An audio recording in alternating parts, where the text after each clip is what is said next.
Chad Colby's look at agriculture technology comes your way next, brought to you by the IBM Watson Decision Platform. Combining AI with Internet of Things data to help agribusiness increase yields, improve quality, and drive sustainability. In times of high prices, American farmers tend to innovate on their farms, and they try new things that maybe they wouldn't have tried if prices were a little bit lower.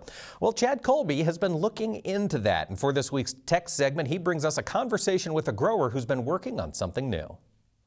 If you're looking for that next 15 or 20 bushel on your farming operation, you're going to love this tech segment. As I visited with Jacob Wade from the Wade Farms. You might recall he's the fella in Illinois that's pushing the limits on 15-inch corn. So last year that planter we bought, it was a used planter, it had some acres on it, but it was just another step in the learning process that I wanted to do to really commit to the 15s on the whole operation. To grow 15-inch corn on his whole operation, that required another planter. Yeah, so a couple things that intrigued me about this planter is, first of all, I needed a 48-row planter to be able to match up with my corn head properly. They offered a 48-row planter with the Yield Track model, and then also the ride stability of the entire bar with how these wing wheels work in the front and the back and being on tracks. The tracks also allow me to be under 9 PSI at the ground when we're fully loaded, so it's got a pretty light footprint. And we've planted into the tracks. These tracks are on 88-inch centers, so we're planting right into them. And we had no emergence issues at all in our conventional tillage ground. It's certainly taken Jacob several years to perfect the management of 15-inch corn. One of the biggest challenges, how to control the traffic in the field. This planter allows us to do that. Our 40-foot planter that we had previously just didn't match up for tramline purposes. And this is going to be our main corn planter. It's high speed. We're going to be able to do 2 different liquid systems. We're going to be able to nurse it on the go with the 360 Sprint system. And we're going to be able to pulse on the seed exactly how we want our in-furrow product to be. It certainly takes a different level of management planting, but that's only the beginning.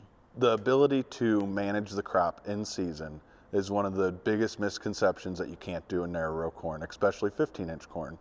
And we have been able to side dress this 2 different times in season, all the way up to tassel.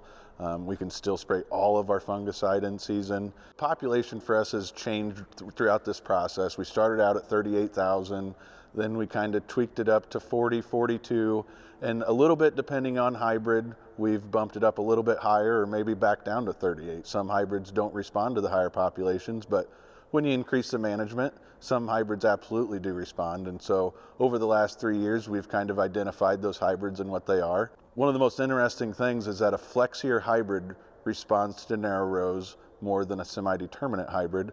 And that was kind of the opposite of what we were thinking in the beginning of our whole study. So not only is the math there to make this switch, but the agronomics in and out of the whole thing. The stalk quality is better. The plants are shorter. The only bad thing is that disease pressure can be higher, but I'm managing that in other ways to prevent that. And so the good outweigh the bad by far. Certainly appreciate farmers like Jacob sharing their experience.